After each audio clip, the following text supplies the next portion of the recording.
Hi అందరికీ. మా బాబు బర్త్డేకి ఇంట్లోనే వెనిలా కేక్ తయారు చేశాను. చాలా సింపుల్గా ఇంట్లోనే ఈజీగా చేసుకోవచ్చండి. సేమ్ క్వాంటిటీ కొలతలు కూడా ఒకేలా తీసుకోవాలి. ఏ కప్తో అయితే మైదా తీసుకుంటామో అదే కప్తో పంచదార తీసుకోవాలి. నేను ఇక్కడ ఒక కప్పు మైదా తీసుకొని ముందుగా జల్లించి పెట్టుకోవాలి కాబట్టి ఒక కప్పు మైదా, teaspoon baking powder, half teaspoon baking soda వేసుకొని ఒక దాంట్లో వేసి ముందుగా జల్లించి పక్కన పెట్టుకోవాలి. ఎందుకంటే డ్రై ఇంగ్రీడియంట్స్ పక్కన జల్లించి పక్కన పెట్టుకుంటే మనం కేక్ చేసుకున్నప్పుడు ఈజీగా ఉంటుంది. నేను 4 ఎగ్స్ తీసుకున్నానండి 1 kg కేక్ కాబట్టి. 4 ఎగ్స్ కూడా మనం ఫ్రిడ్జ్లో పెట్టిన ఎగ్స్ అయితే మాత్రం వాడకుండా బయట నుంచి రూమ్ టెంపరేచర్లో ఉండే ఎగ్స్ మాత్రమే వాడాలి మనం. కేక్ స్పాంజీగా ఫఫీగా రావాలంటే ఖచ్చితంగా బీటర్ మాత్రం ఉండాలండి. బీటర్తోనే ఎగ్స్ బీట్ చేసుకుంటేనే కేక్ స్పాంజీగా చాలా సాఫ్ట్గా ఉంటుంది. నేను 4 ఎగ్స్ను బాగా బీట్ చేసుకొని కొంచెం కొంచెం పంచదార వేసుకోవాలండి. ఒకేసారి పంచదార వేసుకొని బీటర్తో బీట్ చేసుకుంటే బీటర్ వాడైపోతుంది కాబట్టి కొంచెం కొంచెం పంచదార వేసుకొని కలుపుకొని సేమ్ క్వాంటిటీ తీసుకోవాలని చెప్పాను కదండి. ఏ కప్తో అయితే మనం మైదా తీసుకుంటామో సేమ్ క్వాంటిటీ పంచదార తీసుకోవాలి. పంచదార కూడా పొడి చేసి పక్కన పెట్టుకోవాలి. ఎందుకంటే పంచదార కరిగేటప్పుడు టైం పడుతుంది కాబట్టి పొడి అయితే తొందరగా కలిసిపోతుంది. చూసారండి స్ట్రక్చర్ ఎంత బాగుందో అలా రావాలి. పంచదార ఎగ్స్ పూర్తిగా కలిసిపోయి క్రీమ్ కలర్గా రావాలి. క్రీమీ కలర్గా వచ్చినప్పుడే మనం కొంచెం కొంచెం మైదా వేసుకొని సేమ్ అలాగే కలుపుకోవాలి. మైదా కూడా కొంచెం కొంచెం వేసి శుభ్రంగా ఇలా ఒక్కసారి బీటర్ ఆన్ చేయకుండానే కలుపుకోవాలి. తర్వాత బీటర్ ఆన్ చేసుకుంటూ శుభ్రంగా ఒకసారి కలుపుకోవాలి. వెనిలా స్పాంజ్ కేక్ కాబట్టి నేను 1 స్పూన్ వెనిలా ఎసెన్స్ తీసుకుంటున్నాను. కూడా ఒకసారి కలిసిపోయేలాగా ఒకసారి కలుపుకోవాలి.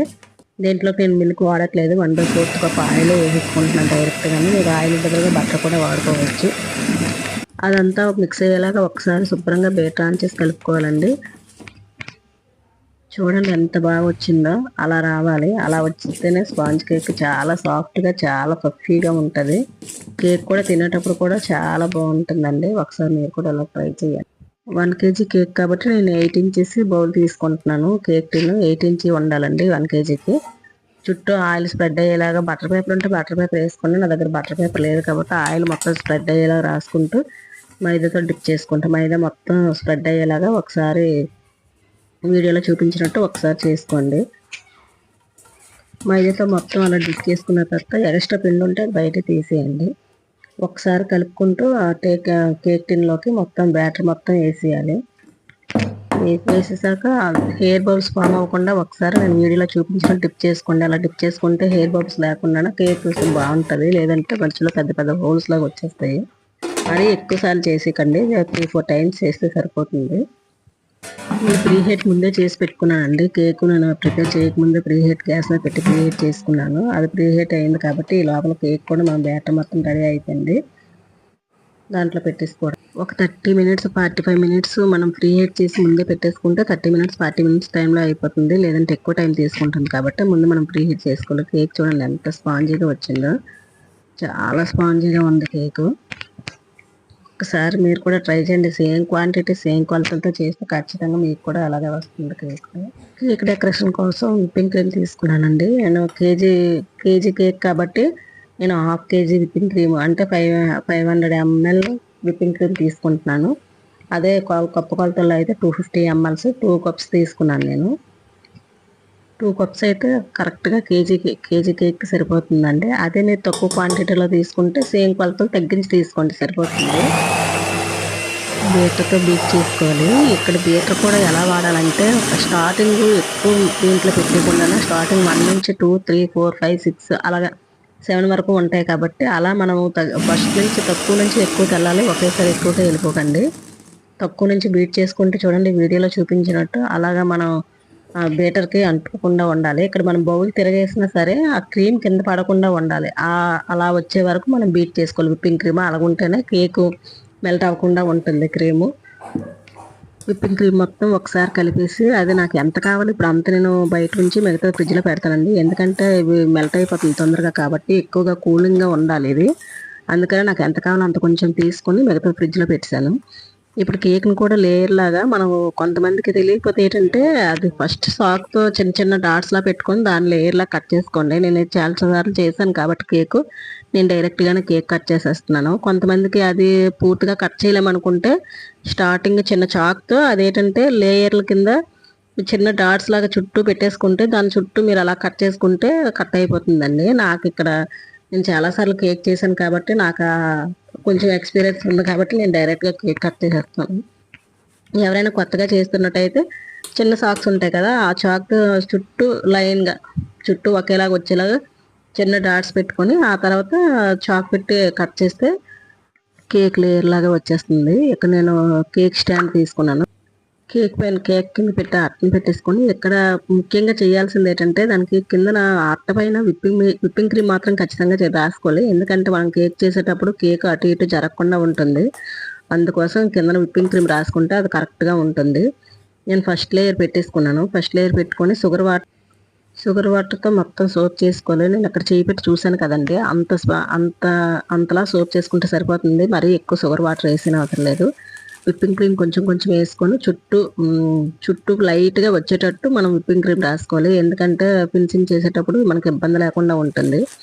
నేను పైన చాకో చిప్స్ కూడా నేను కొంచెం కొంచెం వేసుకున్నాను. ఎందుకంటే తినేటప్పుడు చాలా టేస్ట్ బాగుంటుంది చాకో చిప్స్. నెక్స్ట్ నేను బటర్ స్కాచ్ స్క్రంచ్ కూడా వేసాను పిల్లల కోసం కదా అని. కేక్ చేసే వాళ్ళు ముఖ్యంగా మనం తెలుసుకోవాల్సింది ఏంటంటే పై లేయర్ ఉంటుంది కదండి, పై లేయర్ ఎప్పుడైనా సరే మిడిల్లో వేసుకోవాలి. మిడిల్లో వేసుకుంటే పైన ఫినిషింగ్ నీట్గా వస్తుంది. పై లేయర్ ఎప్పుడు పైన వేయకూడదు, మిడిల్లోనే వేసుకోవాలి.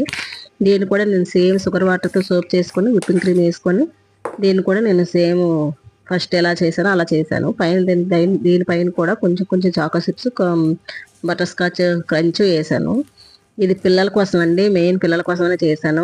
మా బాబు ఏంటంటే స్కూల్కి తీసుకెళ్ళి స్కూల్లో కట్ చేస్తానమ్మా, నేను ఇక్కడ ఇంటి దగ్గర కట్ చేయను, నాకు స్కూల్కి పంపించా అన్నాడు కేకు. అందుకోసమని పిల్లలు తినడానికి బాగుంటుంది కదా అని నేను 2 యాడ్ చేశాను. మీకు నచ్చితేనే వేసుకోండి, నచ్చకపోతే లేదు, అది మీ ఆప్షనల్. అది కాకపోతే ఇలా వేసుకుంటే కేక్ తినేటప్పుడు మాత్రం చాలా బాగుంటుంది. ఇక్కడ కేక్ మీరు గమనించారండి, నేను మిడిల్ లేయర్ పైన వేసాను, పై లేయర్ నేను మిడిల్లో వేసాను. కేక్ చూసారా, ఫినిషింగ్ కూడా చాలా బాగుంది. పై లేయర్ కానీ మనం పైన వేస్తే ఫినిషింగ్ సరి బాగా, అందుకే మిడిల్ లేయర్ పైన వేసుకోవాలి. ఫినిషింగ్ కూడా ఎవరికి కూడా ఒకేసారి వచ్చేదండి, 3-4 టైమ్స్ టైం తీసుకుంటుంది. మనం చాకును కూడా మరీ అనిసిపెట్టి మనం ఫినిషింగ్ చేయకూడదు. చూడండి నేను చూడండి ఇక్కడ ఎలాగైతే నేను పెట్టానో చాక్ని మీరు కూడా సేమ్ అలా పెడితేనే ఫినిషింగ్ నీట్గా వస్తుంది. మనం గట్టిగా అనిసి పెట్టేసినట్టుంటే ఏంటంటే కేకు కొంచెం లోపలికి అదే స్ప్రెడ్ అయిపోయినట్టు అయిపోయి అక్కడ ముక్కల్లా ఊడిపోయినట్టు అయిపోద్ది. అలా కాకుండా మనం ఆ కింద బోర్డుని మాత్రమే జరపాలి, చాకును మాత్రం మనం ఎక్కడ పెట్టామో స్టార్టింగ్ అయితే ఎక్కడ పెట్టామో అది అలాగే ఉంచాలి. కింద బోర్డు మాత్రమే అలా జరుపుతూ మనం ఫినిషింగ్ చేయాలి, అప్పుడే నీట్ వస్తుంది. లేదంటే మనకి అది చిన్న చిన్న లేయర్లా ఊడిపోయే అవకాశం ఉంటుంది. కాకపోతే చాకుని చాలా జాగ్రత్తగా నీట్గా పెట్టుకొని ఫినిషింగ్ చేసుకోవాలి. మనం కొత్తగా నేర్చుకున్న వాళ్ళకైతే అంత తొందరగా ఏం రాదండి, కొంచెం అలా ట్రై చేస్తేనే వస్తుంది. ఇక నేను కేక్ డిజైన్ సింపుల్గా వేసేద్దామని మామూలుగా చిన్న 3-4 ఫ్లవర్స్ లాగా వేసి ఆపేద్దాం అనుకున్నాము. ఆపేస్తామంటే మా అబ్బాయి కదా, అమ్మ నాకు అలా వద్దు, కేక్ మొత్తం నాకు డిజైన్ కావాలి, నాకు కేక్ ఫుల్గా నాకు నేమ్స్ కూడా నాకు ఏం రాయొద్దు కేక్ మీద, నాకు మొత్తం డిజైన్ వేసి ఇచ్చి కేక్ అంతాను అన్నాడు. అందుకని నేను మళ్ళీ మార్చాల్సి వచ్చింది. కేక్ డిజైన్ అనేది మన ఇష్టం అండి, అది మన ఆప్షన్లో మనకు నచ్చినట్టు మనం వేసుకోవచ్చు. నేనైతే ఇలా సింపుల్గా చిన్న చిన్న స్టార్స్లా పెట్టేసి వేస్తాను మొత్తం కేక్ మొత్తం. ఆడ మొత్తం కేక్ ఫుల్గా కావాలి, నేమ్స్ కూడా వద్దన్నాడు కాబట్టి నేను చిన్న చిన్న స్టార్స్లా పెట్టేసి కేక్ మొత్తానికి స్టార్స్ లాగా పెట్టేసి డిజైన్స్ లాగా వేస్తాను. అంతేనండి, సింపుల్గా వేసాను. మరి అంత నాకు వచ్చే దాంట్లో నాకు వేసాను, నాకు ఏం పెద్దగా డిజైన్స్ ఏం రావు. ఇక్కడ మీకు డౌట్ రావచ్చు, విప్పింగ్ క్రీమ్ కలర్ మారింది ఏమైనా డౌట్ రావచ్చు. అవునండి, నేను విప్పింగ్ క్రీమ్లోనే కోకో పౌడర్ కలిపాను, ఎటువంటి ఫుడ్ కలర్స్ ఏమీ వాడలేదు. పిల్లలు తినడం పిల్లల కోసం నేను ఇక్కడ ప్రిపేర్ చేస్తాను కాబట్టి ఎటువంటి ఫుడ్ కలర్స్ కానీ ఏం నేను వాడలేదు. విప్పింగ్ క్రీమ్లోనే ఒక 2 స్పూన్ల కోకో పౌడర్ వేసి ఒకసారి బీట్ చేసుకున్నాక కొంచెం కలర్ షేడ్ మారింది కాబట్టి సరిపోతుందని ఇంకా ఆప్షన్. నేను ఒక సైడ్కి చిన్న గ్యాప్ ఇచ్చి దాంట్లోనే choco chips butter scotch chips వేసుకుని హ్యాపీ బర్త్డే స్టాండ్ పెట్టానండి. చుట్టూ స్ట్రింపిల్స్ కుట్టాను. కేక్ ఎలా ఉందో ఒకసారి కామెంట్ చేయండి. స్కూల్కి కూడా టైం అయిపోయిందని స్కూల్కి వెళ్ళాను, అందరూ అన్ని బ్లెస్ చేశారు. అక్కడ చాలా హ్యాపీగా ఫీల్ అయ్యారు. చిన్న వీడియో తీశాను అక్కడ. టీచర్స్ అందరూ వాడిని బ్లెస్ చేశారు. నెక్స్ట్ పిల్లలందరూ కూడా చాలా హ్యాపీ అయిపోయారు కేక్ అక్కడ కట్ చేస్తే. వాడే హ్యాపీనెస్ నాకు కూడా చాలా హ్యాపీ అనిపించింది.